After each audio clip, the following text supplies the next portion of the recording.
ਸਿੱਖਾਂ ਦੀ ਪਾਰਲੀਮੈਂਟ ਅਤੇ ਸਭ ਤੋਂ ਉੱਚ ਤਖਤ ਸ੍ਰੀ ਅਕਾਲ ਤਖਤ ਸਾਹਿਬ ਤੋਂ ਹਮੇਸ਼ਾ ਹੀ ਸਿੱਖ ਕੌਮ ਲਈ ਸੰਦੇਸ਼ ਜਾਰੀ ਕੀਤੇ ਜਾਂਦੇ ਨੇ। ਉੱਥੇ ਹੀ ਸ੍ਰੀ ਗੁਰੂ ਤੇਗ ਬਹਾਦਰ ਜੀ ਦਾ ਸ਼ਹੀਦੀ ਪੁਰਬ ਹੈ, ਜਿਸ ਦੇ ਮੱਦੇਨਜ਼ਰ ਸ੍ਰੀ ਅਕਾਲ ਤਖਤ ਸਾਹਿਬ ਤੋਂ ਇੱਕ ਅਲੌਕਿਕ ਨਗਰ ਕੀਰਤਨ ਕੱਢਿਆ ਗਿਆ। ਉੱਥੇ ਹੀ ਸ੍ਰੀ ਅਕਾਲ ਤਖਤ ਸਾਹਿਬ ਦੇ ਜਥੇਦਾਰ ਸਿੰਘ ਸਾਹਿਬ ਗਿਆਨੀ ਹਰਪ੍ਰੀਤ ਸਿੰਘ ਵੱਲੋਂ ਵੀ ਪੱਤਰਕਾਰਾਂ ਨਾਲ ਗੱਲਬਾਤ ਕਰਦੇ ਹੋਏ ਜਿੱਥੇ ਇਸ ਦਿਨ ਲਈ ਸਿੱਖ ਸੰਗਤਾਂ ਨੂੰ ਇੱਕ ਸੰਦੇਸ਼ ਜਾਰੀ ਕੀਤਾ ਗਿਆ, ਉੱਥੇ ਹੀ ਉਹਨਾਂ ਨੇ ਕਿਹਾ ਕਿ ਦਿੱਲੀ ਦੇ ਤਖਤ ਨੇ ਹਮੇਸ਼ਾ ਹੀ ਸਿੱਖਾਂ ਦੀਆਂ ਭਾਵਨਾਵਾਂ ਨੂੰ ਠੇਸ ਪਹੁੰਚਾਈ ਹੈ ਅਤੇ ਇੱਕ ਵਾਰ ਫਿਰ ਤੋਂ ਦਿੱਲੀ ਵੱਲੋਂ ਕਿਸਾਨਾਂ ਦੀ ਗੱਲ ਨਾ ਸੁਣ ਕੇ ਇੱਕ ਵਾਰ ਫਿਰ ਤੋਂ ਪੰਜਾਬ ਨਾਲ ਮਤਰੇਈ ਮਾਂ ਵਾਲਾ ਸਲੂਕ ਕੀਤਾ ਜਾ ਰਿਹਾ ਹੈ। ਉੱਥੇ ਹੀ ਉਹਨਾਂ ਨੇ ਕਿਹਾ ਕਿ ਪੂਰਾ ਵਿਦੇਸ਼ ਅਤੇ ਦੇਸ਼ ਕਿਸਾਨਾਂ ਦੇ ਹੱਕ ਵਿੱਚ ਨੇ, ਪਰ मोदी सरकार दे सिर ते जू नहीं सरक रही। दिल्ली के तख्त ने हमेशा ही, चाहे कोई भी काल रहा हो, मुगलों का काल हो, अंग्रेजी दौर हो, तो दिल्ली के तख्त ने जो असी इतिहास पढ़ते हैं तो पता लगता है कि हमेशा जोड़ा है वो दबे कुचले समाजों के नाल धक्का किया और ये जोड़ा अजोके समय के घटनाक्रम वरत रहा है कि किसान जोड़े है, मजदूर जोड़े साड़ी सड़कों पर रोलण लई मजबूर हो रहे हैं। ये सरकार जी पत्थर की मूर्ति बनी बैठी है, वो कोई असर नहीं हो रहा। तो एक बार फिर जोड़ा साड़ी इस सोच में जोड़ा परपक्ता कर रहे हैं कि दिल्ली जी है वो हमेशा ही जोड़ा है वो साडे नाल जोड़ा अन्याय करती है, गरीबों मजदूरों दलितों के नाल कदे भी जोड़ा दिल्ली के तख्त ने सही इंसाफ जोड़ा वो नहीं दिता। अज का जोड़ा घटनाक्रम जोड़ा वरत रहा है वो भी सानू इस गल की जी वो याद दिलाउंदा है। ਤੁਸੀਂ ਸਮੁੱਚੀ ਕੌਮ ਦੀ ਅਗਵਾਈ ਕਰਦੇ ਹੋ, ਤੁਸੀਂ ਕੌਮ ਵੱਲੋਂ ਕੀ ਕੇਂਦਰ ਦੀ ਸਰਕਾਰ ਨੂੰ ਸੁਨੇਹਾ ਦੇਣਾ ਚਾਹੁੰਦੇ ਹੋ? वैसे तो यह मसला जोड़ा है किसानों का मसला है, चाहे वो किसान हरियाणे का है, पंजाब का है, यूपी का है, महाराष्ट्र का है, गुजरात का है, चाहे वो पूर्वी स्टेटों का है या साउथ स्टेटों का है। पर क्योंकि सिख कौम जी है वो हमेशा ही जबर के खिलाफ लड़ती है, सिख सिद्धांत जोड़ा है वो जबर के खिलाफ लड़न की जी है वो प्रेरणा दिंदा है। इसलिए इस किसानी संघर्ष के सिख कौम जी है वो अपना बनता योगदान पा रही है।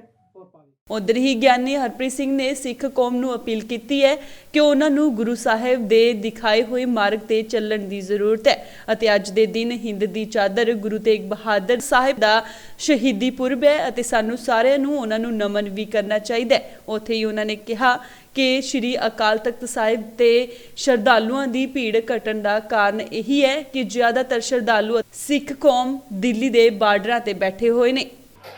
धन धन साहिब श्री गुरु तेग बहादुर साहब सच्चे पातशाह की शहीदी पुरब बड़ी श्रद्धा ते उत्साह सहित मना रहे हैं। पूरी दुनिया के जिथे जिथे भी नानक नाम लेवा सिख रहिंदा है, धन गुरु तेग बहादुर साहब सच्चे पातशाह की शहादत मौके उन्हां दी महान मनुखता नूं देण नूं याद कर रहे हैं। श्री अकाल तख्त साहिब वालों, श्री दरबार साहिब जी वालों भी अज धन गुरु तेग बहादुर साहब सच्चे पातशाह की शहीदी पुरब नूं समर्पित श्री अकाल तख्त साहिब जी तो धन धन साहिब श्री गुरु ग्रंथ साहिब जी की छत्र छाया हेठ ते पंज प्यारे साहिबान की अगवाई दे विच नगर कीर्तन प्रारंभ होए ने। धन गुरु तेग बहादुर साहब सच्चे पातशाह की शहादत एक महान सेध, महान सबक भी दिंदी है सारे संसार में।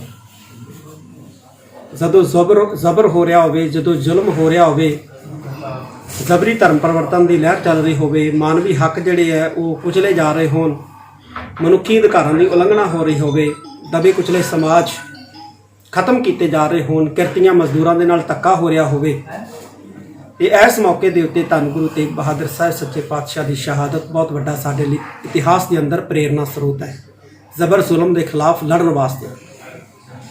आओ सारे रल मिल के धन गुरु तेग बहादुर साहब सच्चे पातशाह की शहादत नूं नमन करिए।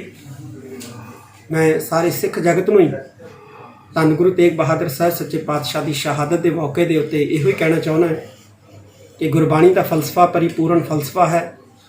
अज जिन्नियां भी साडे समाज के अंदर समस्यावां ने इन्हां दा हल इक्को एक धन गुरु ग्रंथ साहब सच्चे पातशाह की पावन बाणी है।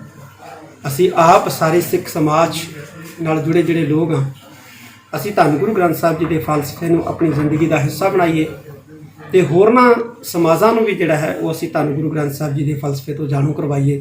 दसीए संसार नूं कि साडे गुरु साहिबान ने मनुखता लई, मनुखी अधिकारां लई, दबे कुचले समाज जिहड़े कुचले जा रहे सन उन्हां लई ये अपनी महान शहादत दित्ती है।